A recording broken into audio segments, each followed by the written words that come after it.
Silent ಆಗಿ.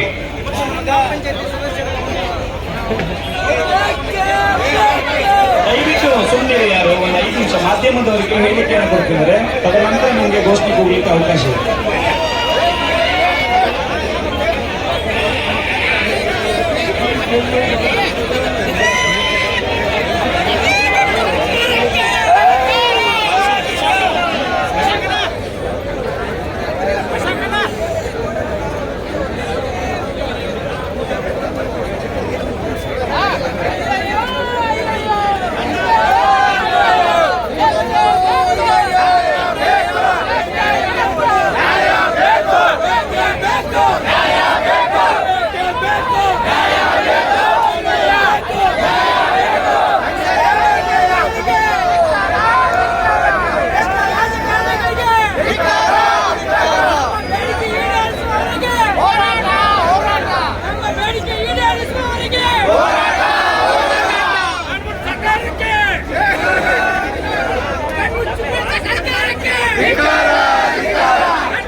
ಪಂಚಾಯಿತಿ ಸದಸ್ಯರು ಕೂಡ ತಾವೆಲ್ಲ ಒಟ್ಟಾಗಿ ನಮ್ಮ ದೇಶ ಹಳ್ಳಿಗಳ ದೇಶ, ಹಳ್ಳಿಗಳು ಆರೋಗ್ಯವಾಗಿದ್ದಾಗ ಶೈಕ್ಷಣಿಕವಾಗಿ ಗ್ರಾಮ ಮುಂದೆ ಬಂದಾಗ ಮಾತ್ರ ನಮ್ಮ ದೇಶ ಅಭಿವೃದ್ಧಿ ಸಾಧ್ಯ ಅಂತಕ್ಕಂಥದ್ದು ನಮ್ಮೆಲ್ಲರ ಅಭಿಪ್ರಾಯ.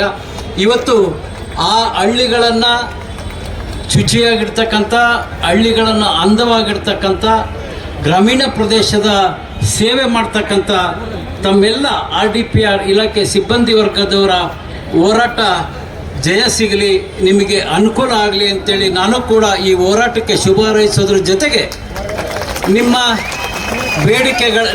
ಬೇಡಿಕೆಗಳನ್ನು ಮುಂಬರ್ತಕ್ಕಂಥ ಸದನದಲ್ಲಿ ಅಷ್ಟೇ ಅಲ್ಲ, ನಾನು ಕೂಡ ಮುಖ್ಯಮಂತ್ರಿಗಳು RDPR ಸಚಿವರೊಡನೆ ತಕ್ಷಣ ಅವರ ಗಮನ ಸೆಳೆದು ನಿಮ್ಮ ಹೋರಾಟಕ್ಕೆ ಜಯ ಸಿಗಲಿಕ್ಕೆ ನನ್ನ ಕೈಲಾದಂಥ ಪ್ರಯತ್ನವನ್ನು ಮಾಡ್ತೇನೆ ಅಂತೇಳಿ ಮಾತನಾಡ್ತೀನಿ. ಮತ್ತೊಮ್ಮೆ ತಮಗೆಲ್ಲ ಶುಭವಾಗಲಿ, ತಮ್ಮ ಹೋರಾಟಕ್ಕೆ ಜಯವಾಗಲಿ, ಆ ಭುವನೇಶ್ವರಿ ತಾಯಿ ಆಶೀರ್ವಾದ ನಿಮಗಿರಲಿ ಅಂತೇಳಿ ನಾನು ಮಾತು ಮುಗಿಸ್ತೇನೆ. ಜೈ ಹಿಂದ್.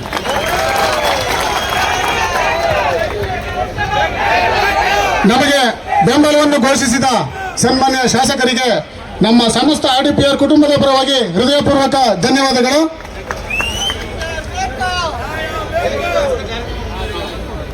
ಈಗ ಪ್ರಜಾಪ್ರಭುತ್ವ ವ್ಯವಸ್ಥೆಯಲ್ಲಿ ಮಾತಿಗೆ ಬಹಳ ದೊಡ್ಡ ಶಕ್ತಿ.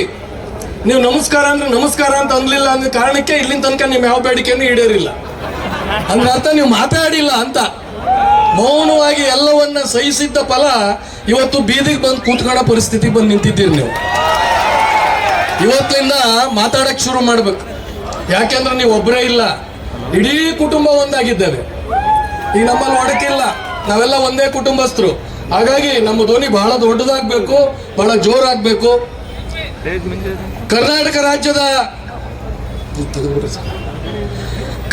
ರಾಜ್ಯದ ಗ್ರಾಮೀಣಾಭಿವೃದ್ಧಿ ಮತ್ತು ಪಂಚಾಯತ್ ರಾಜ್ ಇಲಾಖೆಯ ಎಲ್ಲ ಅಧಿಕಾರಿ, ನೌಕರ ವರ್ಗ ಹಾಗೂ ಜನಪ್ರತಿನಿಧಿಗಳ ಒಂದು ಕುಟುಂಬದ ಒಗ್ಗೂಡಿದ ಹೋರಾಟಕ್ಕೆ ನಾವೆಲ್ಲ ಬಂದಿಲ್ಲಿ ಸೇರಿದ್ದೇವೆ. ಬೆಳಗಿನಿಂದ ಮಾತನಾಡುತ್ತಿರುವ ಎಲ್ಲ ನಮ್ಮ ಬಂಧುಗಳು ಪಂಚಾಯತ್ ರಾಜ್ ಕುಟುಂಬ, ಪಂಚಾಯತ್ ರಾಜ್ ಕುಟುಂಬ, ಪಂಚಾಯತ್ ರಾಜ್ ಕುಟುಂಬ ಅನ್ನೋ ಪದವನ್ನ ಬಳಸ್ತಿದ್ದಾರೆ. ಪ್ರಪ್ರಥಮ ಬಾರಿಗೆ ಭಾರತದ ಇತಿಹಾಸದಲ್ಲಿ ಪಂಚಾಯತ್ ರಾಜ್ ಅನ್ನೋ ಒಂದು ಕುಟುಂಬ ಕರ್ನಾಟಕದ ಫ್ರೀಡಂ ಪಾರ್ಕ್ ನಲ್ಲಿ ಹುಟ್ಟುಕೊಂಡಿದೆ. ಇದು ಸ್ವಾತಂತ್ರ್ಯ ಉದ್ಯಾನವನ. ಸ್ವಾತಂತ್ರ್ಯ ಹೋರಾಟದ ನೆನಪಿಗಾಗಿ ಈ ಉದ್ಯಾನವನಕ್ಕೆ ಸ್ವಾತಂತ್ರ್ಯ ಉದ್ಯಾನವನ ಅಂತ ಹೆಸರಿಟ್ಟಿದ್ದಾರೆ. ಇಂದಿನ ನಮ್ಮ ಹೋರಾಟ ಪಂಚಾಯತ್ ರಾಜ್ ಇಲಾಖೆಗೆ ಒಂದು ಸ್ವಾತಂತ್ರ್ಯವನ್ನ ಕೊಡಿಸ್ತದೆ. ಅದಕ್ಕಾಗಿ ನಾವು ಇಲ್ಲೆಲ್ಲ ಸೇರಿದ್ದೇವೆ. ನಾನೀಗ ಜೈ ಪಂಚಾಯತ್ ರಾಜ್ ಕುಟುಂಬ ಅಂತೀನಿ, ನೀವೆಲ್ಲ ಜೈ ಜೈ ಪಂಚಾಯತ್ ರಾಜ್ ಕುಟುಂಬ ಅಂತ ಕೂಗ್ಬೇಕು. ಜೈ ಪಂಚಾಯತ್ ರಾಜ್ ಕುಟುಂಬ, ಜೈ ಪಂಚಾಯತ್ ರಾಜ್ ಕುಟುಂಬ, ಜೈ ಪಂಚಾಯತ್ ರಾಜ್ ಕುಟುಂಬ. ನೋಡಿ ಎಷ್ಟು ಶಕ್ತಿಯುತವಾಗಿದೆ ಈ ಧ್ವನಿ. ಬಿಡಿ ಬಿಡಿ ಆದ್ರೆ ಈ ಧ್ವನಿಗೆ ಆ ಶಕ್ತಿ ಇರೋದಿಲ್ಲ, ಒಂದಾದಾಗ ಮಾತ್ರ ಸಾಧ್ಯ. ಗೆಳೆಯರೆ, ಪ್ರಪ್ರಥಮ ಬಾರಿಗೆ 11 ವೃಂದ ಸಂಘಗಳು ಮತ್ತು ಜನಪ್ರತಿನಿಧಿಗಳ ಒಕ್ಕೂಟ ಒಂದು ವೇದಿಕೆಗೆ ಬಂದಿದ್ದೇವೆ. ಎಲ್ಲರನ್ನ ಒಂದುಗೂಡಿಸುವ ಒಂದು ಸಾಹಸ ಇದೆಯಲ್ಲ, ಅದು ಬಹಳ ಸರಳ ಅಲ್ಲ. ಒಂದೇ ಸಂಘಟನೆ ಮಾಡೋದೇ ಬಹಳ ಕಷ್ಟ. ಹಲವಾರು ಮಾತುಗಳು, ಹಲವಾರು ಒಡಕುಗಳು. ಅಂಥದ್ರಲ್ಲಿ ಎಲ್ಲ ಕುಟುಂಬಗಳನ್ನ ಒಂದು ವೇದಿಕೆಗೆ ತರಲಿಕ್ಕೆ ಎಲ್ಲ ಸಂಘಟನೆಗಳ ಅಧ್ಯಕ್ಷರು, ಪದಾಧಿಕಾರಿಗಳು ದೊಡ್ಡ ಶ್ರಮವನ್ನ ಹಾಕಿದ್ದಾರೆ. ವ್ಯವಸ್ಥೆ ಒಳಗಡೆ ಸಣ್ಣ ಪುಟ್ಟ ಲೋಪಗಳು ಕಂಡು ಬರ್ಬೋದು, ಆದ್ರೆ ನಾವೆಲ್ಲ ಇಲ್ಲಿ ಹೋರಾಟ ಮಾಡಕ್ ಬಂದಿದ್ದೀವಿ, ಸಮಾವೇಶ ಮಾಡ್ಲಿಕ್ಕೆ ಬಂದಿಲ್ಲ. ಸಮಾವೇಶ ಆಗಿದ್ರೆ ಇಲ್ಲಿ ಯಾರಿಗೆ ಚೇರ್ ಬೇಕು, ಯಾರಿಗೆ ಬ್ಯಾಟ್ ಬೇಕು, ಅದು ಬೇಕು, ಇದು ಬೇಕು, ಇವೆಲ್ಲ ಸರಿ. ಇಲ್ಲಿ ನಾವು ಬಂದಿರೋದು ಹೋರಾಟ ಮಾಡ್ಲಿಕ್ಕೆ. ಇಲ್ಲಿ ನಮ್ಗೆ ಬೇಡಿಕೆಗಳ ಈಡೇರಿಸ್ಕೊಳಕ್ ಬಹಳ ಮುಖ್ಯನೇ ಹೊರತು ಇಲ್ಲಿ ನಮ್ಮ ಯಾರ ವೈಯಕ್ತಿಕ ಪ್ರತಿಷ್ಠೆಗಳು ಮುಖ್ಯ ಅಲ್ಲ. ಹಾಗಾಗಿ ಎಲ್ಲರೂ ವಿಶಾಲ ದೃಷ್ಟಿಯಿಂದ ನೋಡ್ತಾ ಇವತ್ತೇನು ನಾವು ಜೈ ಪಂಚಾಯತ್ ರಾಜ್ ಕುಟುಂಬ ಅಂತ ಕೂಗಿದ್ವಿ, ಆ ಕುಟುಂಬಸ್ಥರೆಲ್ಲ ಒಂದಾಗಿ ಮುನ್ನಡೆಯಬೇಕಾಗಿದೆ. ಏನಕ್ಕೆ ಮುಂದುವರಿಬೇಕಾಗಿದೆ ಅನ್ನೋದನ್ನ ಮಾನ್ಯ ಎಲ್ಲ ವೇದಿಕೆ ಮೇಲಿರುವಂತ ಎಲ್ಲ ಸಂಘಟನೆಗಳ ಅಧ್ಯಕ್ಷರೇ, ಪದಾಧಿಕಾರಿಗಳೇ, ರಾಜ್ಯದ ಮೂಲೆ ಮೂಲೆಯಿಂದ ಆಗಿಸಿ ಬರುವಂತ ನನ್ನ ಎಲ್ಲ ಪಂಚಾಯತ್ ರಾಜ್ ಬಂಧುಗಳೇ, ಪಂಚಾಯತ್ ರಾಜ್ ವ್ಯವಸ್ಥೆ ಈ ದೇಶದ ಅಭಿವೃದ್ಧಿಗೆ ಬಹಳ ದೊಡ್ಡ ಕೊಡುಗೆಯನ್ನ ಕೊಡ್ತಾ ಇರುವಂತ ವ್ಯವಸ್ಥೆ. ಗಾಂಧೀಜಿಯವರು ಹೇಳ್ತಾರೆ, ಹಳ್ಳಿಗಳ ಉದ್ಧಾರದಿಂದ ಮಾತ್ರ ಈ ದೇಶಗಳ ಉದ್ಧಾರ ಸಾಧ್ಯ ಅಂತ. ಈ ದೇಶದ ಆತ್ಮ ಹಳ್ಳಿಗಳಲ್ಲಿದೆ ಅಂತ. ಆ ಆತ್ಮವನ್ನ ಸಾಕುವ, ಸಲಹುವ, ಅದಕ್ಕೆ ಬೇಕಾದ ಎಲ್ಲ ಸೌಕರ್ಯಗಳನ್ನು ಒದಗಿಸುವ ದೊಡ್ಡ ಜವಾಬ್ದಾರಿಯನ್ನ ಈ ನನ್ನ ದೊಡ್ಡ ಕುಟುಂಬ ವಹಿಸಿಕೊಂಡಿದೆ. ಆದ್ರೆ ಯಾರು ನಾವು ಗ್ರಾಮೀಣ ಪ್ರದೇಶದ ನನ್ನೆಲ್ಲ ಬಂಧುಗಳಿಗೆ ಸೇವೆ ಒದಗಿಸಬೇಕಾಗಿತ್ತೋ ಅವರೇ ನಾವೇ ಇವತ್ತು ಸಂಕಷ್ಟದಲ್ಲಿದೆ. ನಮ್ಮನ್ನೇ ಯಾರಾದ್ರೂ ಕಾಪಾಡಬೇಕು ಅನ್ನುವಂತ ಪರಿಸ್ಥಿತಿಗೆ ಬಂದು ನಿಲ್ಲಿಸಿದೆ ಇವತ್ತಿನ ಸರ್ಕಾರ. ನೋಡಿ, ಗಾಂಧೀಜಿಯವರು ಹೇಳ್ತಾರೆ, ಏನಕ್ಕೆ ನಾನು ಪಂಚಾಯತ್ ರಾಜ್ ವ್ಯವಸ್ಥೆಯನ್ನ ಈ ದೇಶದಲ್ಲಿ ಜಾರಿಗೆ ತರಬೇಕು ಅಂತ ಬಯಸ್ತೇನೆ ಅಂತಂದ್ರೆ, ಪಂಚಾಯತ್ ರಾಜ್ ವ್ಯವಸ್ಥೆಯ ಮೂಲಕ ಈ ದೇಶದ ಕಟ್ಟ ಕಡೆಯ ಮನುಷ್ಯನನ್ನ ಈ ದೇಶದ ಪ್ರಭುವನ್ನಾಗಿಸುತ್ತೇನೆ. ಮುಂದುವರೆದು ಮೊನ್ನೆ ಜವಾಹರ್ಲಾಲ್ ನೆಹರೂರವರು ಹೇಳ್ತಾರೆ, 1959 ಅಕ್ಟೋಬರ್ 2ನೇ ತಾರೀಕು ನಾಗೂರ್, ರಾಜಸ್ಥಾನದ ನಾಗೂರ್ನಲ್ಲಿ ಮೊದಲನೇ ಪಂಚಾಯಿತಿಯನ್ನು ಉದ್ಘಾಟನೆ ಮಾಡ್ತಾರೆ ಸ್ವತಂತ್ರ ಭಾರತದಲ್ಲಿ. ಅವತ್ತು ಒಂದು ಉತ್ತಮವಾದ ಮಾತನ್ನು ಹೇಳ್ತಾರೆ ಅವರು, ನಾನು ಇವತ್ತು ದೇಶದ ಮೊದಲನೆಯ ಪಂಚಾಯಿತಿಯನ್ನು ಉದ್ಘಾಟನೆ ಮಾಡೋದ್ರ ಮೂಲಕ ಈ ದೇಶದ ಪ್ರಜಾಪ್ರಭುತ್ವ ವ್ಯವಸ್ಥೆಗೆ ಸುಭದ್ರವಾದ ಅಡಿಗಲ್ಲನ್ನ ಹಾಕ್ತಾ ಇದ್ದೇನೆ.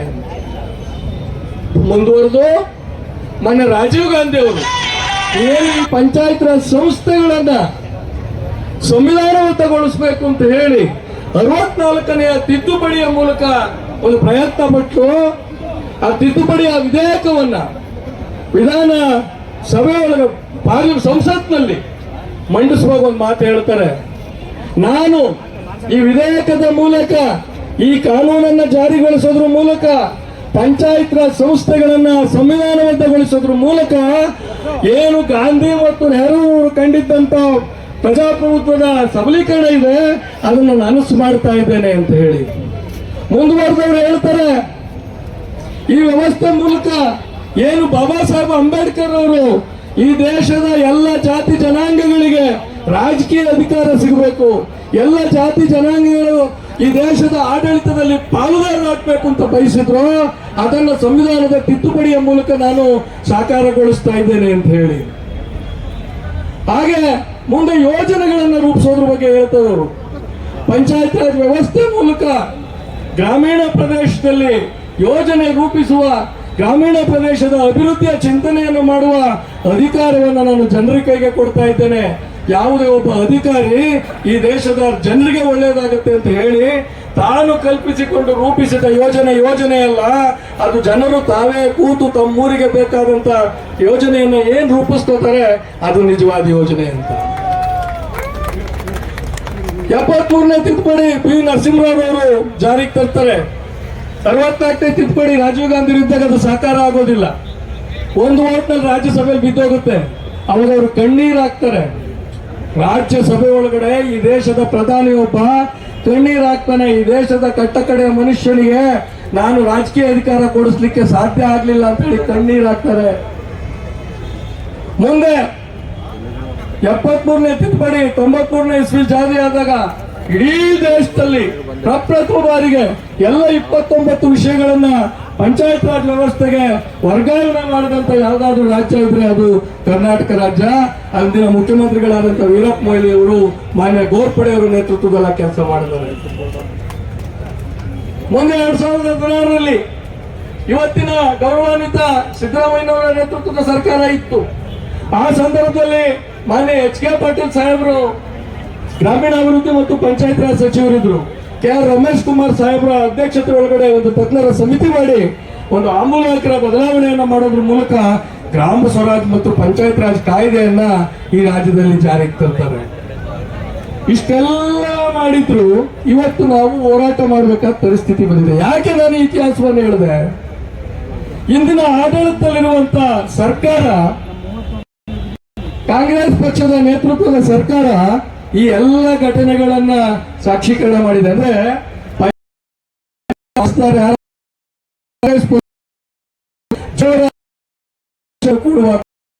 ಕಾಂಗ್ರೆಸ್ ಸರ್ಕಾರ ದುರಂತ ತಾನು ರೂಪಿಸಿದ ಅನುಷ್ಠಾನ ಮಾಡೋದ್ರಲ್ಲಿ ಸಂಪೂರ್ಣ ವಿಫಲ. ಇವತ್ತು ಪಂಚಾಯಿತಿಗಳು ಸ್ವಯಂ ಸರ್ಕಾರಗಳಾಗಿ ಕಾರ್ಯನಿರ್ವಹಿಸಬೇಕಾಗಿತ್ತು, ಹಾಗೆ ಸ್ಥಳೀಯ ಸ್ವಯಂ ಸರ್ಕಾರಗಳಾಗಿ ಕಾರ್ಯನಿರ್ವಹಿಸ್ತಾ ಇಲ್ಲ. ನನ್ನ ಗ್ರಾಮ ಪಂಚಾಯತಿ ಸದಸ್ಯ ಬಂಧುಗಳು ಹೇಳಬೇಕು, ಇವತ್ತು ನಿಮ್ಗೇನು ಅಧಿಕಾರ ಉಳಿಸಿದ್ದಾರೆ? ನಮ್ಮ PDO ಸಂಘದ ಉಡುಪಿ ಅಧ್ಯಕ್ಷ ಹೇಳಿದ್ರು, ನಮ್ಮ ಪಂಚಾಯತಿ ಸದಸ್ಯರ ಅಧ್ಯಕ್ಷರನ್ನ ನಾವು ಟೀ ಕಾಫಿ ಕುಡಿಯೋಕೆ ಇಟ್ಕೊಂಡ್ಬಿಟ್ಟಿದೀವಿ, ಅವಾಗೇನು ಜವಾಬ್ದಾರಿನೇ ಇಲ್ಲ.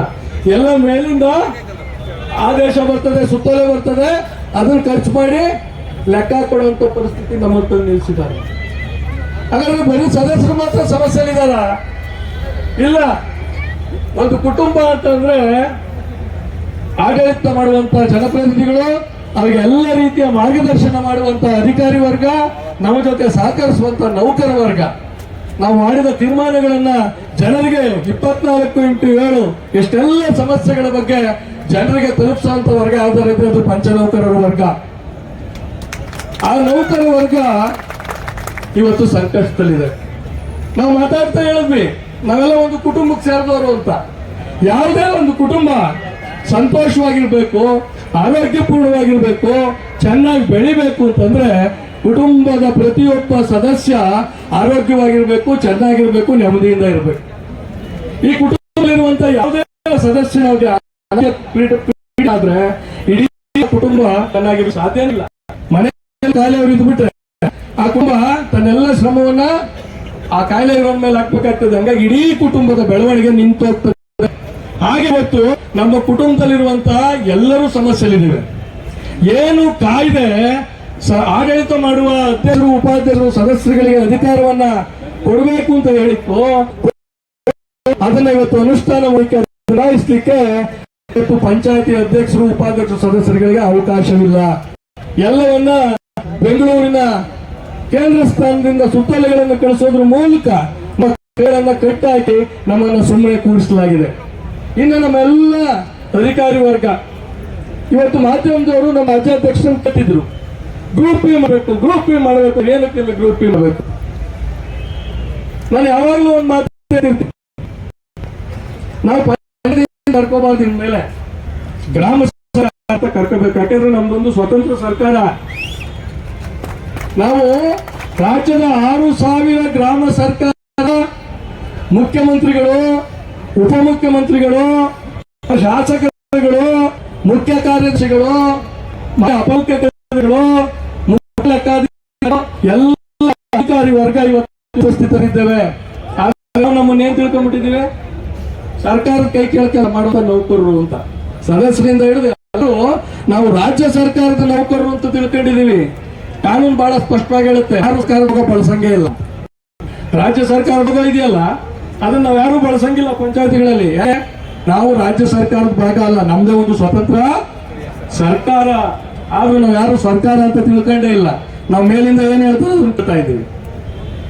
ಅವರು ನಮ್ಮನ್ನ ಅದನ್ನ ಬಳಸ್ಕೊಂಡು ಹೆಂಗೂ ಕೇಳ್ತಾರೆ ಇವರು ಅಂತ ಹೇಳಿ ನಮ್ಮನ್ನು ಮಟ್ಟ ಹಾಕುವ ಕೆಲಸವನ್ನ ನಿರಂತರವಾಗಿ ಮಾಡ್ಕೊಂಡ್ಬತ್ತಿದ್ದಾರೆ. ನಾನು ಕೆಳಗಿನಿಂದ ಶುರು ಮಾಡ್ತೀನಿ. ನಮ್ಮ ಜೊತೆ ಇರುವಂತ ಪಂಚ ನೌಕರರ ಸಮಸ್ಯೆಗೆ ಪ್ರಾರಂಭ ಮಾಡ್ತೇನೆ.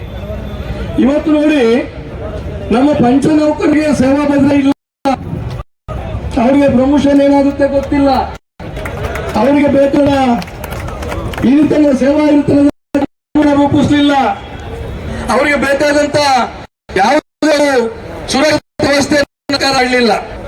ಈಗಾಗಲೇ ಒಂದು ಹೊಸ ವರ್ಗವನ್ನು ನಮ್ಮ ಜೊತೆ ಬರ್ತಾ ಇದೆ. ಯಾವುದು? ಕಳೆದ 30 ವರ್ಷಗಳಿಂದ ಈ ರಾಜ್ಯದ ಗ್ರಾಮೀಣ ಭಾಗದ ಜನರ ಸೇವೆಯನ್ನು ಮಾಡುತ್ತಿರುವಂತ ನೌಕರ ವರ್ಗವನ್ನ ಕಡೆಗಣಿಸಿ ಇವತ್ತು ಇತ್ತೀಚೆಗೆ ಇನ್ನು ಮಟ್ಟಿಗೆ ಅವರು ವರ್ಗಾವಣೆ ಆಗಿಲ್ಲ. ಅವರು ಕೇಸ್ ಹಾಕೊಂಡವ್ರೆ. ರಾಜ್ಯದ ಹೈಕೋರ್ಟ್ ಅಲ್ಲಿ ಕೇಸ್ ಇದೆ. ನಾವು ಗ್ರಂಥಾಲಯ ಇಲಾಖೆಯಿಂದ ಪಂಚಾಯತ್ ರಾಜ್ ಇಲಾಖೆಗೆ ವರ್ಗಾವಣೆ ಆಗೋದಕ್ಕೆ ಒಪ್ಪೋದಿಲ್ಲ ಅಲ್ಲಿ ರಿಟ್ ಪಿಟಿಷನ್ ಹಾಕೊಂಡವ್ರೆ. ವರ್ಗಾವಣೆ ಆದೇಶದಲ್ಲಿ ಬಹಳ ಸ್ಪಷ್ಟವಾಗಿದೆ, ಕರ್ನಾಟಕ ರಾಜ್ಯದ ಉಚ್ಚ ನ್ಯಾಯಾಲಯದ ಅಂತಿಮ ಆದೇಶಕ್ಕೆ ಒಳಪಟ್ಟವರನ್ನು ವರ್ಗಾಯಿಸುತ್ತಿದ್ದೇವೆ ಅಂತ ಹೇಳಿ ಮೊನ್ನೆ ಇನ್ನೂ ನಮ್ಮ ಹತ್ರ ಇನ್ನೂ ಪರಿಪೂರ್ಣವಾಗಿ ನಮಗೆ ಸೇರೇ ಇಲ್ಲ. ಅವರನ್ನ ನೀವು ಬ್ಯಾಕ್ ಗ್ರೌಂಡ್ ನೀವು ಯಾರು ಅವ್ರಿಗೆ ಎಷ್ಟು ಅಧಿಕಾರ ಆಗಬೇಕಾಗಿತ್ತು, ಯಾರು ಅವರಿಗೆ ಶಿಸ್ತು ಪ್ರಾಧಿಕಾರ ಅವರು ಮೇಲುಸ್ತುವಾರಿ ನಮ್ಮ ಅಧಿಕಾರಿ ಅವರು ಸಂಪೂರ್ಣ ಸಾಗಿ ಬಸ್ಸಲ್ಲಿ ಅವ್ರನ್ನ ಕುಂಡ್ರಿಸ್ಕೊಂಡು ತಿಂಡಿ ಕೊಡಿಸ್ಕೊಂಡು ಊಟ ಕೊಡಿಸ್ಕೊಂಡು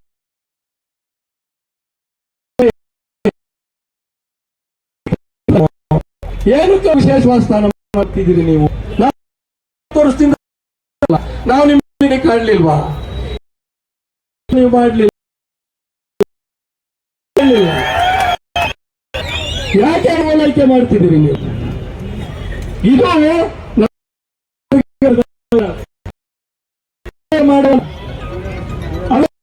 ಪಂಚಾಯತಿ ಕೊಡ್ತೀವಿ ಹೇಳ್ತೀರಾ, ಅವ್ರು ನಮ್ಮ ನೌಕರರೇ ಅಲ್ಲ.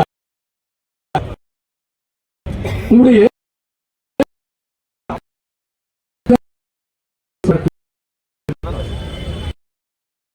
ಇವತ್ತು ನಾನು ಸಂಪೂರ್ಣವಾಗಿ ಯಾಕೆಂದ್ರೆ ಅವರು ಮಾತಾಡೋ ಸಂದರ್ಭದಲ್ಲಿ ಅವ್ರಿಗೆ ಹಾಗಾಗಿ ಆಯಾ ಪದಾಧಿಕಾರಿಗಳು ಮಾಡುವ ಸಂದರ್ಭದಲ್ಲಿ ಆಯಾ ನೌಕರ ವರ್ಗದ ಸಂಕಷ್ಟಗಳನ್ನು ನೋಡಿ ನಾನು ಒಟ್ಟಾರೆ ಪಂಚಾಯತ್ ವ್ಯವಸ್ಥೆ ವಿಪಕ್ಷದ ಗಟ್ಟಿದ್ನಿ ಅವರು ಆಡಿಸಿದರೆ ಎಲ್ಲರೂ ಜೋರಾಗಿ ಚಪ್ಪಾಳೆ ಕೊಟ್ಟಿರುವ ಮೂಲಕ ಅವರಿಗೆ ಸ್ವಾಗತಿಸ ಮಾನ್ಯವರೇ. ವಿಧಾನ ಪರಿಷತ್ನಲ್ಲಿ ಇವಾಗ ಅನೇಕ ನಮ್ಮ ಸ್ಥಳೀಯ ಸರ್ಕಾರಗಳ ಆಯ್ಕೆ ಸದಸ್ಯ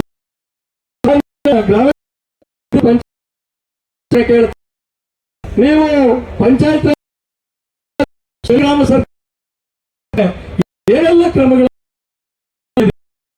ಕ್ರಮಗಳನ್ನು ನೀವು ವಿಧಾನ ಪರಿಷತ್ತಿನ ಪಂಚಾಯತ್ ಒಪ್ಪುವರೆ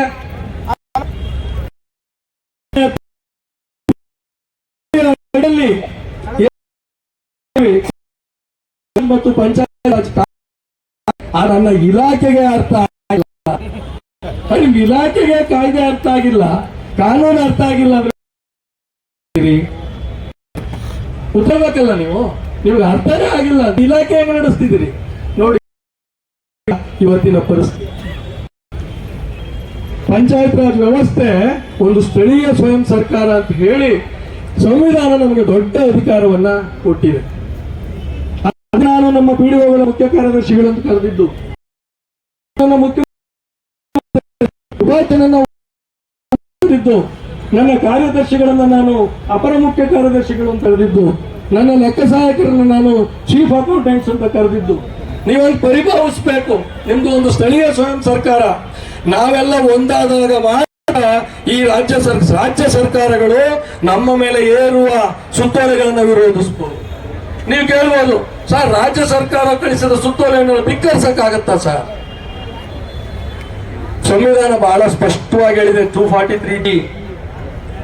ರಾಜ್ಯ ಸರ್ಕಾರಗಳು ಪಂಚಾಯತ್ ರಾಜ್ ಸಂಸ್ಥೆಗಳನ್ನ ರೂಪಿಸಬೇಕು, ಅವುಗಳಿಗೆ ಬೇಕಾದಂತ ಹಣ, ಮಾನವ ಸಂಪನ್ಮೂಲವನ್ನು ವರ್ಗಾವಣೆ ಮಾಡಬೇಕು ಮತ್ತು ಅವು ಸ್ಥಳ ಅಭಿವೃದ್ಧಿಗಾಗಿ, ಆರ್ಥಿಕ ಅಭಿವೃದ್ಧಿ ಮತ್ತು ಸಾಮಾಜಿಕ ನ್ಯಾಯಕ್ಕಾಗಿ ಯೋಜನೆಗಳನ್ನು ರೂಪಿಸಕ್ ಬಿಡಬೇಕು ಅಂತ ಅರ್ಥ. ನಾವು ರಾಜ್ಯ ಸರ್ಕಾರದ ಭಾಗ ಅಂತ ಅಲ್ಲ, ನಮಗೆ ಕಾನೂನುಗಳನ್ನು ರೂಪಿಸುವ ರಾಜ್ಯ ಸರ್ಕಾರಕ್ಕೆ ನಮ್ಮ ಆಕ್ಷೇಪ ಮಾಡುವ ಅಧಿಕಾರವನ್ನ ರಾಜ್ಯ ಸರ್ಕಾರ ಕೊಟ್ಟಿಲ್ಲ. ನಾವು ರಾಜ್ಯ ಸರ್ಕಾರದ ಭಾಗ ಅಲ್ಲ. ನಮ್ಮೆಲ್ಲರೂ ಅಧಿಕಾರಿಗಳು, ಜನಪ್ರತಿನಿಧಿಗಳು ಮಾತಾಡ್ಕೋಬೇಕು. We are independent government. ಏನಿವರು ಮಾತೆತ್ತಿದ್ರೆ ಒಕ್ಕೂಟ ವ್ಯವಸ್ಥೆ ಒಳಗಡೆ ರಾಜ್ಯ ಸರ್ಕಾರದ ಆಡಳಿತದಲ್ಲಿ ಕೇಂದ್ರ ಸರ್ಕಾರಗಳು ಹಸ್ತಕ್ಷೇಪ ಮಾಡ್ತವೆ ಅಂತ ಹೇಳಿ ರಾಜ್ಯ ಸರ್ಕಾರಗಳು ಧ್ವನಿಯನ್ನೇ ಎತ್ತುತ್ತವೆ. ನಾನು ಹೇಳ್ತಿದ್ದೀನಿ, ರಾಜ್ಯ ಸರ್ಕಾರವೇ ಅಂತಿಮ ಸರ್ಕಾರ ಅಲ್ಲ. ಈ ನೆಲದಲ್ಲಿ ಸ್ಥಳೀಯ ಸರ್ಕಾರಗಳು, ರಾಜ್ಯ ಸರ್ಕಾರ ಮತ್ತು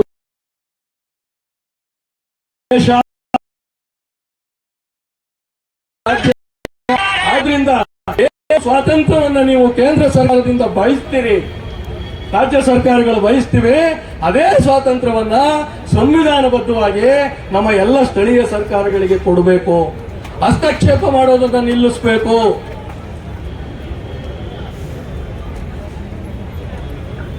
ನೀವೇನ್ ಮಾಡ್ತಾ ಇದ್ದೀರಿ? ಇವತ್ತು ಎಷ್ಟು ಸಮಸ್ಯೆಗಳನ್ನ ಕ್ರಿಯೇಟ್ ಮಾಡಿದಿರಿ ನೀವು. ಇವತ್ತು ನಮ್ಮ ಪಂಚ ನೌಕರರಿಗೆ ಸಂಬಳದ ವಿಷಯ ಇವತ್ತು ಬಗೆಹರಿದಿಲ್ಲ.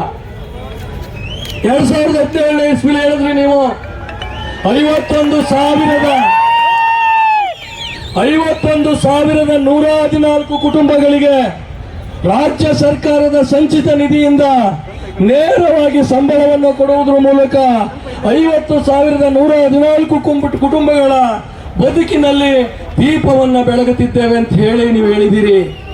ಸಂಬಳ ಕರೆಕ್ಟ್ ಆಗಿ ಬರ್ತಾ ಇದೆಯಾ? ಇಲ್ಲ. ಒಂದಷ್ಟು ನೀವು ಕೊಡ್ತೀರಿ, ಒಂದಷ್ಟು ಪಂಚಾಯತಿ ಅವ್ರನ್ನ ಕೊಡಿ ಅಂತೀರಿ, ಇನ್ನೊಂದು ಸ್ವಲ್ಪ ದಿನ ಹೋದ್ಮೇಲೆ ಇನ್ಯಾರ ಹತ್ರ ಇಸ್ಕೊಳ್ಳಿ ಅಂತ ಹೇಳ್ತಿರೋ ಗೊತ್ತಿಲ್ಲ.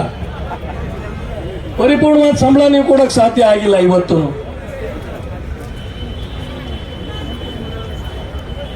ಹಾಗೆ ಅಧಿಕಾರಿ ವರ್ಗಕ್ಕೆ ಬಂದ್ರೆ PDOಗಳ ವಿಷಯಕ್ಕೆ ಬಿ ವರ್ಗ, ಬಿ ಗ್ರೂಪ್ ನಾನು ಹೇಳ್ತಾ ಮರ್ತು ಬಿಟ್ಟೆ. ಏನಕ್ಕೆ ಬೇಕು ಅವ್ರಿಗೆ? ಯಾಕೆ ನನ್ನ PDO ಗ್ರೂಪ್ ಬಿ ಸ್ಥಾನಮಾನ ಹೊಂದಿರಬೇಕು? ನಮ್ದು ಒಂದು ಸ್ಥಳೀಯ ಸರ್ಕಾರ, ಅವರು ನಮ್ಮ ಮುಖ್ಯ ಕಾರ್ಯದರ್ಶಿ. ಹೇಗೆ ಕರ್ನಾಟಕ ಸರ್ಕಾರದ ಮುಖ್ಯ ಕಾರ್ಯದರ್ಶಿ ಆ ಸರ್ಕಾರದ ಆಗುವಗಳ ಬ್ಯೂರೋಕ್ರೆಟಿಕ್ ಹೆಡ್ ನೋಡ್ಕೋತಾರೆ, ಹಾಗೆ ಅವರು ನಮ್ಮ ಗ್ರಾಮ ಸರ್ಕಾರದ ಬ್ಯೂರೋಕ್ರೆಟಿಕ್ ಮುಖ್ಯಸ್ಥನಾಗಿ ಆ ಆಡಳಿತ ವ್ಯವಸ್ಥೆಯನ್ನು ನೋಡ್ಕೋಬೇಕಾಗ್ತದೆ. ಸಂವಿಧಾನ ಪರಿಚ್ಛೇದ 11ರಲ್ಲಿ 29 ವಿಷಯಗಳು, ಮೇಲುಸ್ತುವಾರಿ ವ್ಯವಸ್ಥೆಗೆ ಆ ಎಲ್ಲ ಇಲಾಖೆ ಅಧಿಕಾರಿಗಳು ಸಭೆ ಕರೆದಂತ ಸಂದರ್ಭದೊಳಗಡೆ ನಮ್ಮ ಸಭೆಯಲ್ಲಿ ಹಾಜರಿರಬೇಕಾಗ್ತದೆ. ಆ ಸಂದರ್ಭದಲ್ಲಿ ನಮ್ಮ PDO ಗ್ರೂಪ್ ಪಿ ಇಲ್ದಿದ್ರೆ ಇನ್ನೊಬ್ಬ ಗ್ರೂಪ್ ಪಿ ಅಧಿಕಾರಕ್ಕೆ ಸಭೆ ಕರೆದ್ರೆ ಬರ್ತಾನ? ಅಲ್ಲಿಗೆ ನೀವು ಏನು ಉದ್ದೇಶಕ್ಕೆ ಸ್ಥಳೀಯ ಸರ್ಕಾರ ಮಾಡಿದ್ರೆ ಅದು ವಿಫಲ ಆಗ್ತದೆ. ಇವತ್ತು KDP ಮಾಡುವ ಅಧಿಕಾರವನ್ನ ನಮ್ಗೆ ಕೊಟ್ಟಿದ್ದೀರಿ. KDP ಸಭೆಗೆ ಎಲ್ಲ ಇಲಾಖೆ ಅಧಿಕಾರಿಗಳು ಭಾಗವಹಿಸಬೇಕಾಗ್ತದೆ. ನಮ್ಮ ಅಧ್ಯಕ್ಷರು ಸ್ಥಳೀಯವಾದಂತ ನಡೆಯುವಂತ ಎಲ್ಲ ಇಲಾಖೆಯ ಕಾರ್ಯಕ್ರಮಗಳನ್ನ ಉಸ್ತುವಾರಿ ಸಚಿವರು, ಶಾಸಕರು ಮಾಡಿದ ಹಾಗೆ ರಿವ್ಯೂ ಮಾಡಬೇಕಾಗ್ತದೆ. ಆ ಸಂದರ್ಭದಲ್ಲಿ ಎಲ್ಲ ಅಧಿಕಾರಿಗಳು ಬರಬೇಕು. ಅವಾಗ ನಮ್ಮ PDO ಗ್ರೂಪ್ ಬಿ ಹೊಂದಿದ್ರೆ ಮಾತ್ರ ಎಲ್ಲ ಅಧಿಕಾರಿಗಳು ಬರ್ಲಿಕ್ಕೆ ಸಾಧ್ಯ ಆಗ್ತದೆ. ಆ ಭಾಗದ ಬ್ಯೂರೋಕ್ರೆಟಿಕ್ ಹೆಡ್ ಆಗಿ ಅವರೆಲ್ಲರ ಮೇಲೆ ನಿಯಂತ್ರಣ ಮಾಡಲಿಕ್ಕೆ ಸಾಧ್ಯ ಆಗ್ತದೆ. ಹಾಗಾಗಿ ಅವ್ರಿಗೆ ನೀವು ಗ್ರೂಪ್ ಬಿ ಕೊಡಬೇಕು. ಇದ್ರ ಮೂಲಕ ನೀವು ಪಂಚಾಯತ್ ರಾಜ್ ವ್ಯವಸ್ಥೆಯನ್ನು ಸಬಲೀಕರಣಗೊಳಿಸ್ತೀರಿ. ಅವರಲ್ಲಿರುವ ಪದೋನ್ನತಿ ಗೊಂದಲಗಳಿದಾವೆ, ನಮ್ಮ ಕಾರ್ಯದರ್ಶಿಗಳು ಮತ್ತು ಇವರು, ಅವನ್ನ ನೀವು ಕೂತು ಬಗೆಹರಿಸಬೇಕು. ಎಲ್ಲ ನನ್ನ ನೌಕರ ವರ್ಗ, ಸಿಬ್ಬಂದಿ ವರ್ಗ ಇವತ್ತು ನೆಮ್ಮದಿಯಾಗಿರುವಂತ ಕೆಲಸವನ್ನು ಮಾಡಬೇಕು. ಕೊನೆಯ ವಿಷಯವನ್ನ ಪ್ರಸ್ತಾಪ ಮಾಡಿ ನಾನು ಮಾತು ಮುಗಿಸ್ತೀನಿ. ತುಂಬಾ ಜನ ಮಾತಾಡೋರಿದ್ದಾರೆ. ನಿನ್ನೆ ಪ್ರಜಾವಾಣಿ ಪತ್ರಿಕೆಯಲ್ಲಿ ಬಹಳ ಮುಖ್ಯವಾದ ಒಂದು ವಿಷಯ ಪ್ರಸ್ತಾಪ ಆಗಿತ್ತು. 15ನೇ ಹಣಕಾಸಿನ ಹಣ. ತುಂಬಾ ಜನ ನನಗೆ ಫೋನ್ ಮಾಡಿ, ಅಧ್ಯಕ್ಷರೇ 15ನೇ ಹಣಕಾಸಿನ ಹಣ ಈ ವರ್ಷದಿಂದ ಬರಲಿಲ್ಲ, 15ನೇ ಹಣಕಾಸಿನ ಹಣ ಇನ್ನೂ ಈ ವರ್ಷ ಬರಲಿಲ್ಲ. ಕೇಂದ್ರ ಸರ್ಕಾರ ಕೊಡಕ್ ಸಿದ್ಧ ಇದ್ರು, ಇವ್ರು ತಗೊಳಕ್ ಬೇಕಾದಂತ ವ್ಯವಸ್ಥೆನೇ ಮಾಡಿರ್ಲಿಲ್ಲ. ನೆನೆ ಯಾವಾಗ ಪ್ರಜಾವಾಣಿ ಅಂತ ಪತ್ರಿಕೆ ಮುಖಪುಟದಲ್ಲಿ ಆ ವಿಷಯವನ್ನ ಬರೀತು, ಅವಾಗ ನೆನ್ನೆ ಇವ್ರಿಗೆಲ್ಲ ನಮ್ಮ ಎಲ್ಲ PDO ಬಂಧುಗಳಿಗೆ ಮೆಸೇಜ್ ಹಾಕಿದ್ದಾರೆ, ಈಗ ಬೃಹನ್ ಸರೋಜ್ ಮೂಲಕ ನೀವು ಅದನ್ನು ಅಪ್ಲೋಡ್ ಮಾಡಿ ದುಡ್ಡನ್ನು ಬಿಡುಗಡೆ ಮಾಡ್ತೀವಿ. ಇಲ್ಲಿನ ತನಕ ಏನ್ ಮಾಡ್ತಿದ್ರಿ? ನೀವೇನ್ ಮಾಡ್ತಿದ್ದೀರಿ ಅಂತಂದ್ರೆ, ಪಂಚಾಯತ್ ರಾಜ್ ಇಲಾಖೆ, ಗ್ರಾಮೀಣಾಭಿವೃದ್ಧಿ ಮತ್ತು ಪಂಚಾಯತ್ ರಾಜ್ ಇಲಾಖೆ ಅಂದ್ರೆ ಅದು ಎರಡು ಇಲಾಖೆಗಳ ಸಂಗಮ. ಗ್ರಾಮೀಣಾಭಿವೃದ್ಧಿ ಇಲಾಖೆ ಒಂದು ಇಲಾಖೆ, ಪಂಚಾಯತ್ ರಾಜ್ ಇಲಾಖೆ ಒಂದು ಇಲಾಖೆ. ಕೇಂದ್ರ ಸರ್ಕಾರದಲ್ಲಿ ಗ್ರಾಮೀಣಾಭಿವೃದ್ಧಿಗೆ ಒಬ್ಬ ಮಂತ್ರಿ ಇದ್ದಾರೆ, ಪಂಚಾಯತ್ ರಾಜ್ ಇಲಾಖೆಗೆ ಒಬ್ಬ ಮಂತ್ರಿ ಇದ್ದಾರೆ. ನಮ್ಮಲ್ಲಿ ಎರಡೂ ಇಲಾಖೆಗೆ ಒಬ್ಬರೇ ಮಂತ್ರಿ ಇದ್ದಾರೆ. ಗ್ರಾಮೀಣಾಭಿವೃದ್ಧಿ ಇಲಾಖೆಯ ಜವಾಬ್ದಾರಿ ಯೋಜನೆಗಳನ್ನ, ಅಭಿವೃದ್ಧಿ ಯೋಜನೆಗಳನ್ನ ರೂಪಿಸೋದು, ಅದನ್ನು ಅನುಷ್ಠಾನ ಮಾಡೋದು. ಪಂಚಾಯತ್ ರಾಜ್ ಇಲಾಖೆಯ ಜವಾಬ್ದಾರಿ ಪಂಚಾಯತ್ ರಾಜ್ ಕಾಯ್ದೆಯಲ್ಲಿ ಏನೆಲ್ಲ ಅಂಶಗಳಿದಾವೆ ಅದನ್ನ ಅನುಷ್ಠಾನಗೊಳಿಸಲಿಕ್ಕೆ ಬೇಕಾದಂತ ಕಾನೂನುಗಳನ್ನ ರೂಪಿಸೋದು. ಅಧಿಕಾರಿ ಮತ್ತು ನೌಕರ ವರ್ಗದ ಸಮಸ್ಯೆಗಳನ್ನ ಪರಿಹರಿಸೋದು. ನೀವು ಯಾವುದೇ ಯೋಜನೆಗಳನ್ನು ರೂಪಿಸೋದು ನಿಮ್ಮ ಜವಾಬ್ದಾರಿ ಅಲ್ಲ. ಆದ್ರೆ ನೀವೇನ್ ಮಾಡ್ತಿದ್ದೀರಿ?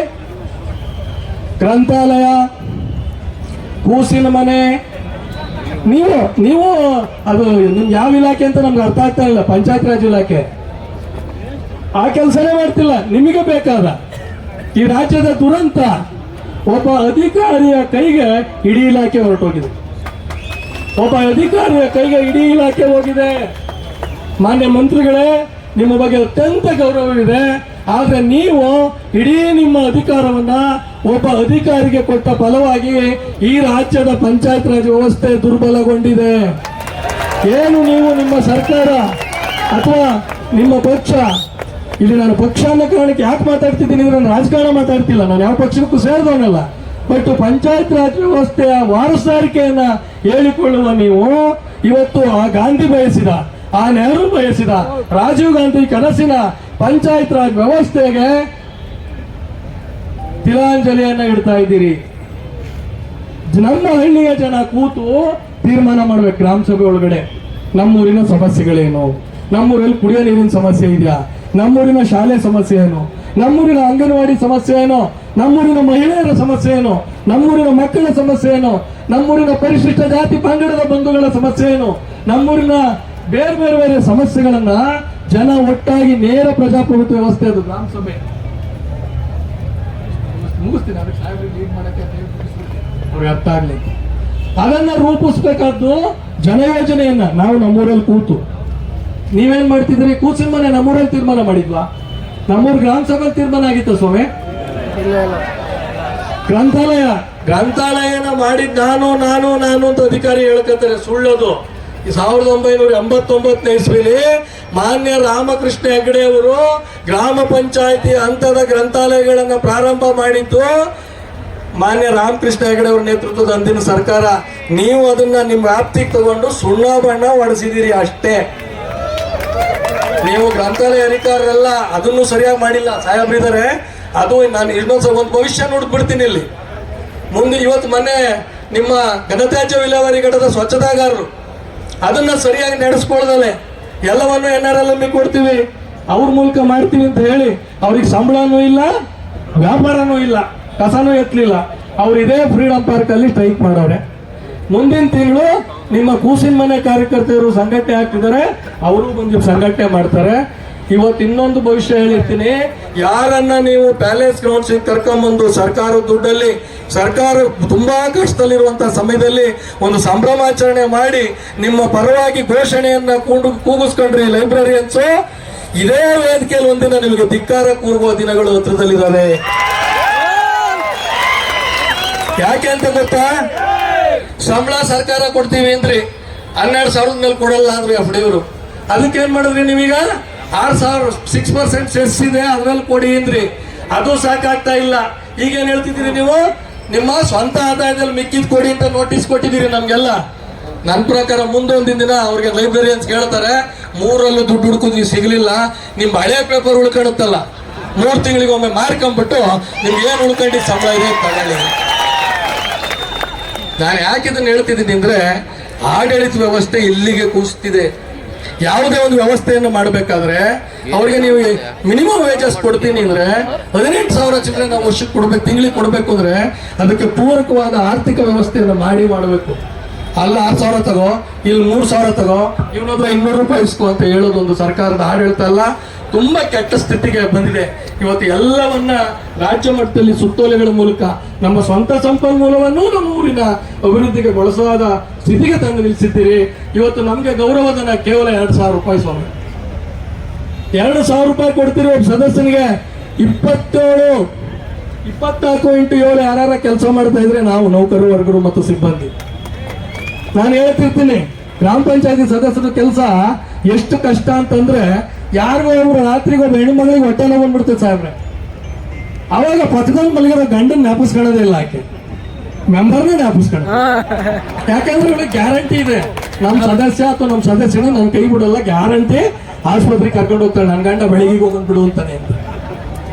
ಅಷ್ಟು 27 ಅಂತಂದ್ರೆ ಅವಳಿಗೆ ಹೊಟ್ಟೆ ನೋವು ಇರಲಿ, ಮದುವೆ ಇರಲಿ, ಗಂಡ ಹೆಂಡತಿ ಜಗಳ ಇರಲಿ, ಅತ್ತೆ ಸೊಸೆ ಜಗಳ ಇರಲಿ, ಊರಲ್ಲಿ ಯಾವುದೇ ಸಮಸ್ಯೆ ಇರಲಿ ಬಗೆಹರಿಸೋರು ಯಾರು ಇದ್ರೆ ಅಧ್ಯಕ್ಷರು, ಉಪಾಧ್ಯಕ್ಷರು, ಸದಸ್ಯರು ನಮ್ಮ ಜೊತೆ ಕೈಗೂಡಿಸಿ ಎಲ್ಲದಕ್ಕೂ ಸಹಕರಿಸೋದು ನಮ್ಮ ಬಂಧುಗಳು. 24x7 ಇವತ್ತು ನಿಮಗೆ ಕುಡಿಯುವ ನೀರಿನ ಸಮಸ್ಯೆ ಇಲ್ಲಿನ ತನಕ ರಾಜ್ಯದ ವಿಧಾನಸೌಧ ತನಕ ಕೇಳಿಸ್ತಲೇ ನೋಡ್ಕೊಂಡಿದ್ರೆ ಯಾರ ಕಾರಣ? ನಾವು, ನಮ್ಮ ವಾಟರ್ ಮ್ಯಾನ್ಗಳು.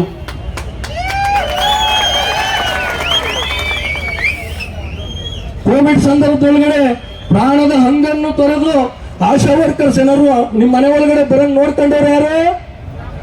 ಗ್ರಾಮ ನಾವು ಪಂಚಾಯತ್ ಸದಸ್ಯರು, ಪಂಚನೌಕರರು, ಒಳಗೋದವರು. ನಾವು ಈಚೆ ನಿಂತ್ಕೊಂಡು ಹೇಳಿದ್ವಿ,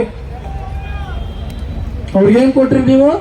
ಎಲ್ಲ ಇಲಾಖೆಯವ್ರಿಗೆ 30 ಲಕ್ಷ ಕೊಡಕ್ ನಿಮ್ ಸರ್ಕಾರದಲ್ಲಿ ದುಡ್ಡಿತ್ತು, ನಮ್ಮ ನೌಕರಿಗೆ 30 ಲಕ್ಷ ಕೊಡಕ್ ನಿಮ್ಮ ಹತ್ರ ದುಡ್ಡು ಇರ್ಲಿಲ್ವಾ? ಅದನ್ನ ಪಂಚಾಯತ್ ಭಿಕ್ಷೆ ಎತ್ರಿ ಅಂದ್ರಿ. ಯಾಕೆ ಈ ತಾರತಮ್ಯ? ನೋಡಿ, ಭಾರತದ ಆತ್ಮ ಹಳ್ಳಿಗಳಲ್ಲಿ ಏನಾದ್ರು ಒಪ್ಕೊಳ್ಳೋದಾದ್ರೆ ಈ ಭಾರತದ 70% ಪ್ರದೇಶದ ಅಭಿವೃದ್ಧಿಯ ಸಂಪೂರ್ಣ ಜವಾಬ್ದಾರಿಯನ್ನ ಒಪ್ಪಿಕೊಂಡಿರುವಂತ ಈ ದೊಡ್ಡ ಕುಟುಂಬವನ್ನ ನೀವು ನಿರ್ಲಕ್ಷ್ಯ ಮಾಡೋದಾದ್ರೆ ಇದಕ್ಕೆ ಬೆಲೆಯನ್ನ ನೀವು ತರಬೇಕಾಗ್ತದೆ. ಯಾಕೆಂದ್ರೆ ನಾವು ಇವತ್ತು ಒಂದಾಗಿದ್ದೇವೆ. ನಾವು ಕೇವಲ ನೀರ್ಗಂಟಿಗಳಿಲ್ಲ, ಇವತ್ತು ಕೇವಲ ಸ್ವಚ್ಛತಾಗಾರರಿಲ್ಲ, ಕೇವಲ ಅಧಿಕಾರಿಗಳಿಲ್ಲ, ಕೇವಲ ನೌಕರ ವರ್ಗ ಇಲ್ಲ, ಕೇವಲ ಸದಸ್ಯರಿಲ್ಲ, ಇಡೀ ಕುಟುಂಬ ಒಂದಾಗಿದ್ದೇವೆ ನಾವು. ಗೆಳೆಯರೆ, ಕೊನೆ ಮಾತಿನೊಂದಿಗೆ ಹಿರಿಯರಿಗೆ ಮಾತಾಡಲಿಕ್ಕೆ ಅವಕಾಶವನ್ನು ಮಾಡಿಕೊಡ್ತೇನೆ. ಬಂಧುಗಳೇ, ನಿಮ್ಮೆಲ್ಲರಲ್ಲಿ ಕೈ ಮುಗಿದು ಬೇಡ್ಕೊಳ್ತೇನೆ. ಸ್ವತಂತ್ರ ಭಾರತದ ಇತಿಹಾಸದಲ್ಲಿ ಜನಪ್ರತಿನಿಧಿಗಳು ಮತ್ತು ನೌಕರರು ಮತ್ತು ಸಿಬ್ಬಂದಿ ವರ್ಗ ಒಂದಾಗಿರೋದು ಯಾವ ತರ ಅಂದ್ರೆ ಇವತ್ತು. ಹೌದು, ನಮ್ಮ ವಿರುದ್ಧ ಈ ಸಂಘಟನೆ ಹೊರಟಾಗ ತುಂಬಾ ಜನ ನನ್ನ ಪ್ರಶ್ನೆ ಕೇಳಿದ್ದಾರೆ, ಏನ್ರಿ ಅಧ್ಯಕ್ಷರೇ, PDOಗಳ ಜೊತೆ ನಾವು ವಿರುದ್ಧವಾಗಿ ನಾವು ಹೋರಾಟ ಮಾಡ್ಬೇಕಾಗಿತ್ತು, ನೀವು ಅವ್ರ ಜೊತೆನೆ ಹೋಗೋಣ ಅಂತೀರಿ ಅಂತ. ಕೆಲವರು PDOಗಳು ಬೇಡ ಸರ್, ನಾವು ಮಿಕ್ಕದವರೆಲ್ಲ ಒಂದಾಗೋಣ ಸರ್, ಅವರು ಮಲ್ಪಾಡ್ಗೆ ಅವರೆಲ್ಲ ಅವ್ರದೇ ನೋಡ್ಕೊತಾರೆ ಸರ್ ಅಂತ ಕೆಲವರು. ಇನ್ ಕೆಲವರು ನೌಕರ ವರ್ಗದವರು ಸದಸ್ಯರು ಸವಾಸ ಮಾಡ ಸರ್, ನಾವೆಲ್ಲ ಒಂದಾಗ್ಬಿಡೋಣ ಸರ್. ನಾವೆಲ್ಲ ನೋಡಿದ್ದು ಹೆಂಗೆ ಗೊತ್ತಾ ಸಮಸ್ಯೆನ? ನನ್ನೂರಲ್ಲಿ ನನಗೂ ನನ್ನ PDO ಆಗಲ್ಲ, ಅದಕ್ಕೆ ನಾನು ಇಡೀ ರಾಜ್ಯದಲ್ಲಿ ಇದೇ ವ್ಯವಸ್ಥೆ ಇದೆ ಅಂತ ಹೇಳಿ ನಾನು ಬೇಡ ಅಂದೆ. ಇನ್ನಾರು ಒಬ್ಬ ವಾಟರ್ ಮ್ಯಾನ್ಗೂ PDO ಆಗಲ್ಲ, ಅದಕ್ಕೆ ಅವ್ನು ಇಡೀ ರಾಜ್ಯದಲ್ಲಿ ಹಿಂಗೆ ಇದೆ ವ್ಯವಸ್ಥೆ ಅಂತ ಯೋಚನೆ ಮಾಡಿದ್ವಿ. ನಾವು ನಮ್ಮ ವೈಯಕ್ತಿಕ ನೆಲೆಗಟ್ಟಲ್ಲಿ ಯೋಚನೆ ಮಾಡಿದ್ರಿಂದ ಆ ವಿಷಯಗಳು ನಮ್ಮ ತಲೆಯಲ್ಲಿ ಬಂದು ಅವನ್ನೆಲ್ಲ ಬಿಟ್ಬಿಡಿ. ಈಗ ಎಲ್ಲ ಸಮಸ್ಯೆಗಳು ಬಂದ್ರು ಒಂದು ಕುಟುಂಬ ಆಗಿದ್ದೀವಿ. ಈಗ ಯಾವುದೋ ಒಂದು ಪಂಚಾಯತಿಲಿ ಸಮಸ್ಯೆ ಆಯ್ತಪ್ಪ, PDO ವಾಟರ್ ಮ್ಯಾನ್ಗೂ ಆಯ್ತು, ಅಥವಾ PDO ಮತ್ತು ಅಧ್ಯಕ್ಷನಿಗೆ ಸಮಸ್ಯೆ ಆಯ್ತು. ಈಗ ಸುಲಭ ಇದೆ, ನಾವು ರಾಜ್ಯಾಧ್ಯಕ್ಷರು ವಾರದಿರ್ತಾರೆ, ರಾಜ್ಯಾಧ್ಯಕ್ಷ ನಾನು ಇರ್ತೀನಿ, ನಿಮ್ ಜಿಲ್ಲಾಧ್ಯಕ್ಷ ಇರ್ತಾರೆ, ಅಲ್ಲಿ ಇನ್ನೊಂದು ಸಂಘಟನೆ ಜಿಲ್ಲಾಧ್ಯಕ್ಷ ಇರ್ತಾರೆ, ತಾಲೂಕು ಅಧ್ಯಕ್ಷ ಇರ್ತಾರೆ, ನಾವು ಕೂತ್ಕೋತೀವಿ, ಇನ್ನು ಸಮಸ್ಯೆಗಳಿದ್ರೆ ಮುಖತಃ ಬಗೆಹರಿಸ್ತೀವಿ. ಇನ್ನು ಜಗಳ ಆಡೋದು ಬೇಕಾಗಿಲ್ಲ, ಇನ್ನು ಜಗಳದ ಅವಶ್ಯಕತೆ ಇಲ್ಲ, ಇನ್ನೆಲ್ಲ ಮಾತುಕತೆ. ಇದರ ಮೂಲಕ ಭಾರತದ ಪ್ರಜಾಪ್ರಭುತ್ವ ವ್ಯವಸ್ಥೆಯನ್ನ ಗಟ್ಟಿಗೊಳಿಸುವ ಕೆಲಸವನ್ನ ನಾವು ನೀವು ಸೇರಿ ಮಾಡೋಣ. ಅದಕ್ಕೆ ಬಹಳ ದೊಡ್ಡ ಹೆಜ್ಜೆಯನ್ನ ನಾವೆಲ್ಲ ವೃಂದದ ಅಧ್ಯಕ್ಷರು, ಪದಾಧಿಕಾರಿಗಳು ನೀವೆಲ್ಲ ಸೇರಿ ಮಾಡಿದಿರಿ. ಗೆಳೆಯರೇ, ಪಂಚಾಯತ್ ರಾಜ್ ವ್ಯವಸ್ಥೆ ಪ್ರಜಾಪ್ರಭುತ್ವದ ಮೂಲ ತಾಯಿ ಬೇರು. ಶರಣರು ಒಂದು ಮಾತು ಹೇಳ್ತಾರೆ, ಮರಕ್ಕೆ ಬಾಯಿ ಬೇರೆಂದು ನೆಲಕ್ಕೆ ನೀರೆರೆದರೆ ಮೇಲೆ ಪಲ್ಲವಿಸಿತ್ತು ನೋಡ. ಅಂದ್ರ ಅರ್ಥ, ಪ್ರಜಾಪ್ರಭುತ್ವ ಅನ್ನತಕ್ಕಂಥ ಈ ಗಿಡ, ಈ ಮರ ಹೆಮ್ಮರವಾಗಿ ಬೆಳಿಬೇಕು. ಪ್ರಪಂಚಾದ್ಯಂತ ಭಾರತದ ಪ್ರಜಾಪ್ರಭುತ್ವ ವ್ಯವಸ್ಥೆ ವಿಸ್ತರಿಸಬೇಕು, ಜನ ನಮ್ಮನ್ನ ತಿರುಗಿ ನೋಡಬೇಕು ಅನ್ನೋದಾದ್ರೆ ಆ ಪ್ರಜಾಪ್ರಭುತ್ವದ ಮೂಲ ಬೇರಾದಂತ, ಗ್ರಾಮೀಣ ಬದುಕಿನ ಮೂಲ ಬೇರಾದಂತ ಪಂಚಾಯತ್ ರಾಜ್ ವ್ಯವಸ್ಥೆಯ ತಾಯಿ ಬೇರನ್ನ ನೀವು ಕಿತ್ತು ನೋಡಬೇಡಿ, ಕಿತ್ತು ನೋಡಿ ಅದನ್ನು ಹಾಳಬೇಡಿ, ಒಣಗಿಸಬೇಡಿ. ದಯಮಾಡಿ ನಮಗೆ ನೀರು ಗೊಬ್ಬರವನ್ನು ಎರೆದು ಈ ಬೇರನ್ನ ಆಳವಾಗಿ ಇಳಿಸ್ಲಿಕ್ಕೆ ಅವಕಾಶ ಮಾಡಿಕೊಡಿ. ನಿಮ್ಮೆಲ್ಲ ಕನಸು, ಈ ದೇಶದ ಜನರ ಕನಸನ್ನ ನನಸು ಮಾಡುವ, ಅಭಿವೃದ್ಧಿಯ ಚಿಂತನೆಗಳನ್ನು ಮಾಡುವ, ಅನುಷ್ಠಾನ ಮಾಡುವ ಎಲ್ಲ ಶಕ್ತಿ ಸಾಮರ್ಥ್ಯ ನಮಗಿದೆ. ನಮ್ಮ ಬೆನ್ನಿಗೆ ನೀವು ನಿಲ್ಲಿ. ನಮ್ಮ ಬೇಡಿಕೆಗಳನ್ನು ಮಾನ್ಯ ಸರ್ಕಾರ ಬಂದು ಆಲಿಸ್ಬೇಕು, ನಮ್ಮ ಬೇಡಿಕೆಗಳನ್ನ ಸ್ವೀಕರಿಸಬೇಕು, ನಮ್ಮ ಬೇಡಿಕೆಗಳನ್ನ ಪರಿಹರಿಸಬೇಕು ಅಂತ ಹೇಳ್ತಾ ಮತ್ತೊಮ್ಮೆ ಜೈ ಪಂಚಾಯತ್ ರಾಜ್, ಜೈ ಪಂಚಾಯತ್ ರಾಜ್, ಜೈ ಪಂಚಾಯತ್ ರಾಜ್. ಮಾನ್ಯ ವಿರೋಧ ಪಕ್ಷದ ನಾಯಕರು ವಿಧಾನ ಪರಿಷತ್ನಲ್ಲಿ ರಾಜ್ಯದ ಬಹಳ ದೊಡ್ಡ ದೀನ ದಲಿತರ ಧ್ವನಿ, ಅವರು ಮಾತಾಡಿದ್ರೆ ಒಂದು ನಡುಕ ಹುಟ್ಟುತ್ತದೆ ಎದುರುಗಡೆ ಹೊರಗಡೆ. ಆ ಥರದ ಒಂದು ಧ್ವನಿ ನಮ್ಮ ಜೊತೆ ಬಂದು ಇವತ್ತು ನಮ್ಮ ಬೆಂಬಲಕ್ಕೆ ನಿಂತಿದೆ. ನಮ್ಮ ಧ್ವನಿಯನ್ನ ಅವರು ವಿಧಾನ ಪರಿಷತ್ನಲ್ಲಿ ಪ್ರತಿಧ್ವನಿಸ್ತಾರೆ. ನಮ್ಮ ಕಷ್ಟಗಳನ್ನ ಅವರು ವಿಧಾನ ಪರಿಷತ್ನಲ್ಲಿ ಪ್ರತಿಧ್ವನಿಸೋದ್ರ ಮೂಲಕ, ಸರ್ಕಾರಕ್ಕೆ ಎಚ್ಚರಿಕೆ ಕೊಡೋದ್ರ ಮೂಲಕ ನಮಗೆಲ್ಲ ನ್ಯಾಯವನ್ನು ಕೊಡಿಸ್ತಾರೆ ಅನ್ನೋ ನಂಬಿಕೆಯೊಂದಿಗೆ ಮತ್ತೊಮ್ಮೆ ನಾರಾಯಣ ಸ್ವಾಮಿ ಸಾಹೇಬರಿಗೆ ಸ್ವಾಗತವನ್ನು ಕೋರಿ ನನ್ನ ಮಾತುಗಳನ್ನು ಮುಗಿಸ್ತೇನೆ. ನಮಸ್ಕಾರ.